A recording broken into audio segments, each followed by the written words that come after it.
Update India TV, हर खबर सच्चाई की ओर। आरळा गावातील मुस्लिम समाज उद्या कोल्हापूरकडे रवाना, न्यायासाठी गाव सोडण्याची अंतिम तयारी सुरू। प्रतिनिधींनी प्रत्यक्ष पाहणी केली, कुटुंबांची बांधाबांध, मुलाखतींमधून वेदना व्यक्त। तालुका शिराळा, जिल्हा सांगली येथील आरळा गावातील मुस्लिम समाज उद्या दिनांक 7 जून सकाळी 8 वाजता न्यायाच्या मागणीसाठी कोल्हापूरकडे रवाना होणार असून त्यासाठीची तयारी अंतिम टप्प्यात पोहोचली आहे। प्रतिनिधींनी गावात जाऊन प्रत्यक्ष पाहणी केली असता अनेक कुटुंबांकडून सामानाची बांधाबांध सुरू असल्याचे दिसून आले। काही कुटुंबांनी संसारोपयोगी वस्तू, कपडे, आवश्यक कागदपत्रे आणि मुलाबाळांसह जाण्याची तयारी केल्याचे निदर्शनास आले। यावेळी समाजातील अनेक नागरिकांशी संवाद साधला असता आम्हाला आमच्या गावात सुरक्षित वाटत नाही, वारंवार तक्रारी करूनही न्याय मिळाला नाही, त्यामुळे आता न्यायालयाच्या दारात जाऊन न्याय मागण्याशिवाय पर्याय राहिला नाही, अशी भावना अनेकांनी व्यक्त केली। गावात प्रत्यक्ष भेटीदरम्यान महिलांपासून ज्येष्ठ नागरिकांपर्यंत अनेकांनी असुरक्षिततेची भावना व्यक्त केली। काहींनी आम्ही गाव सोडू इच्छित नाही, पण परिस्थितीमुळे हा निर्णय घ्यावा लागत आहे, असे सांगितले। उद्या सकाळी 8 वाजता आरळा गावातून कोल्हापूरकडे निघण्याची तयारी सुरू असून न्यायालयीन स्तरावर न्याय मिळेल यासाठी कोल्हापूरला निघणार असल्याचे त्यांनी सांगितले। आरळा गाव सोडून जाण्याचा जर तुम्ही निर्णय घेतलेला आहे, याबाबत अनेक गोष्टी आम्हाला जाणून घेण्यासाठी तुमच्याकडे आलो होतो, तर काय सांगाल, कशासाठी तुम्ही गाव सोडून जाण्याचा हा निर्णय तुम्ही घेतला नेमका? आमच्या मुस्लिम समाजावर होत असलेल्या अन्यायाच्या विरुद्ध आणि न्याय मागण्यासाठी आम्ही न्याय यात्रा काढत आहे। कोल्हापूर हायकोर्टला आम्ही जात आहे। काय विषय चालता, म्हणजे हा जे एक प्रकरण काय माध्यम होतं? वारंवार आमच्यावर आम्ही मुस्लिम आहे म्हणून अत्याचार होत आहे, आमच्या बरोबर जाणून बुजून भांडणं काढली जात आहेत, आमच्यावर वेगवेगळ्या तक्रारी दाखल केल्या जात आहेत आणि आम्हाला दडपण्याचा प्रयत्न होतोय। आम्हाला आमच्या व्यवसायावर किंवा आमच्या सामाजिक जीवनावर, आमच्या मुलाबाळांच्यावर वारंवार अत्याचार होतोय।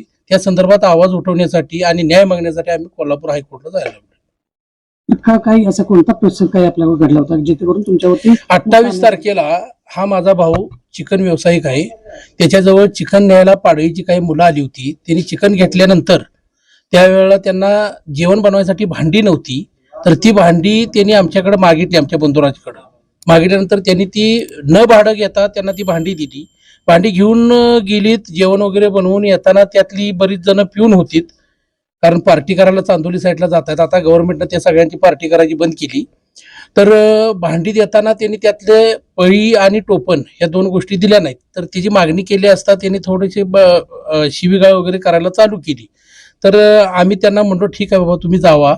ती गेलीत आणि 10 मिनिटांना परत आलीत, त्यांनी त्यातली फक्त पळी दिली, तीच पळी दिली, टोपण दिलं नाही। त्यानंतर आणखी 10-15 मिनिटांनी गेलीत आणि परत आलीत, त्यांनी त्यावेळेला गाडीची चावी अशी दुकानाकडे फेकून दिली, बाहेर कट्ट्यावर पडली।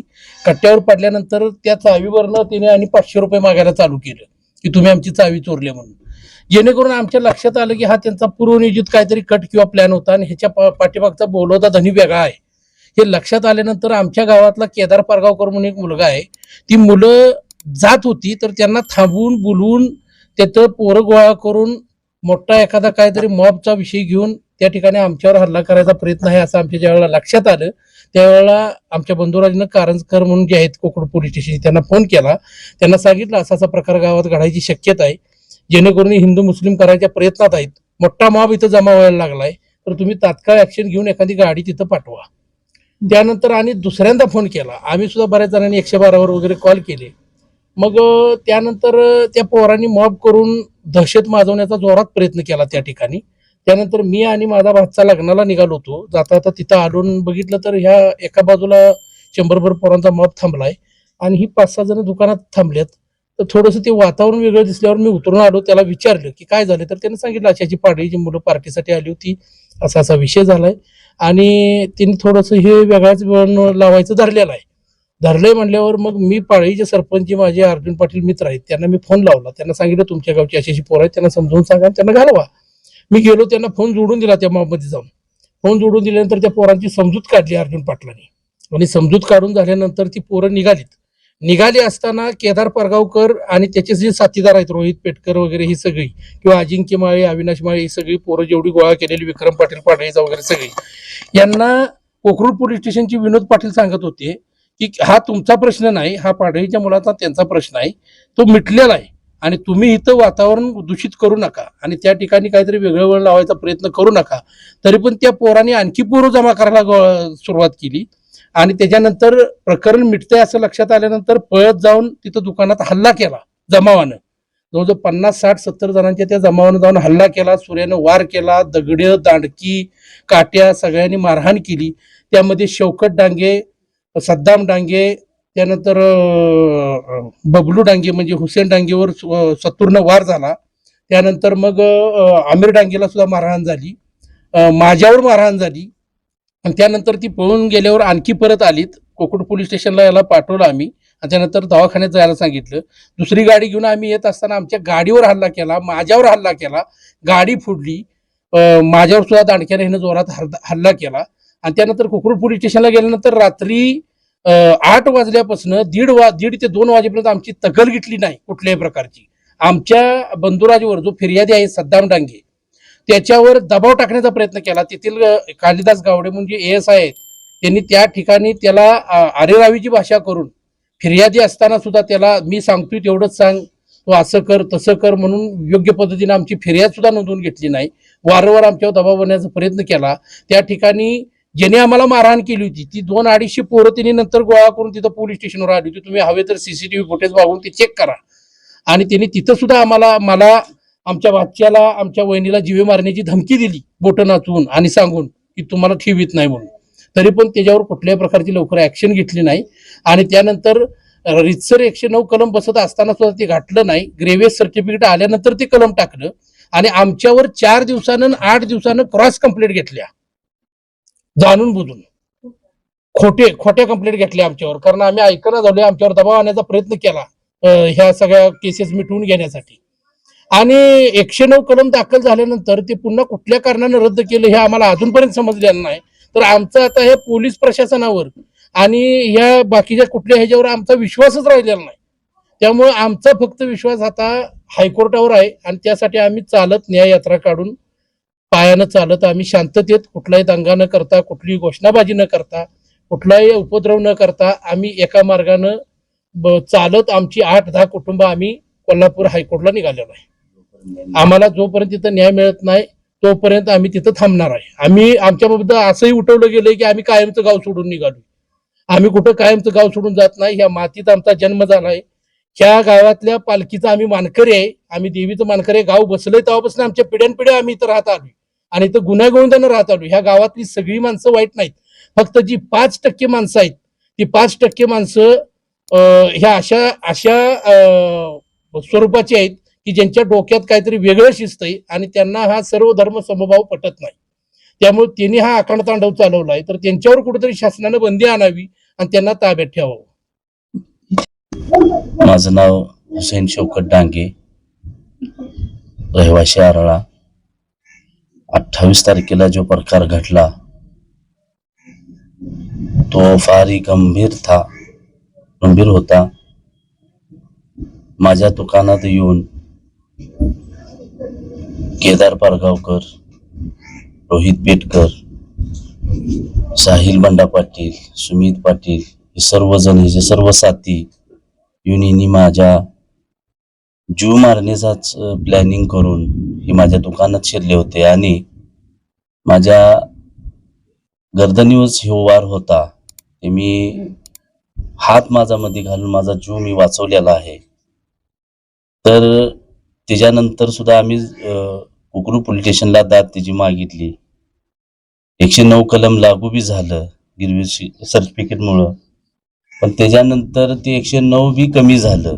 का झालं, कशासाठी झालं याचा आम्हाला आजपर्यंत ह्या गोष्टीचं खुलासा झालेला नाही.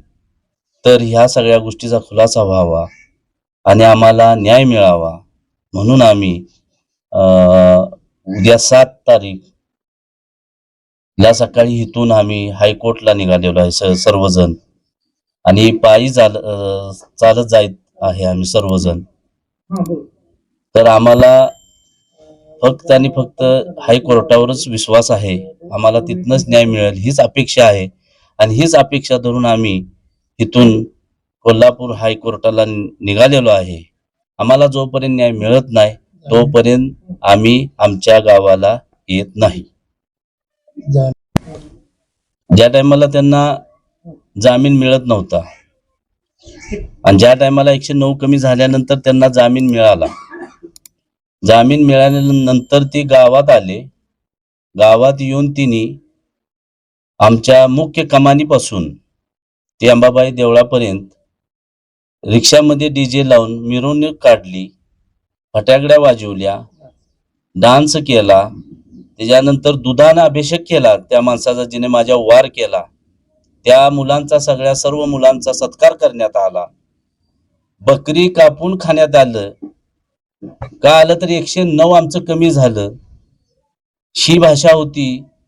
1-2 खपली काय नाही, ही बी भाषा त्यांची होती. अर्धवटच त्यांच्या वार झाला. 1-2 मिली पाहिजे होती तर आम्हाला मोठा आनंद झाला असता. ह्या भाषेत बोलून त्यांनी सर्व गावात आमच्या ह्या पद्धतीनं वातावरण भीतीचं निर्माण केलेलं आहे.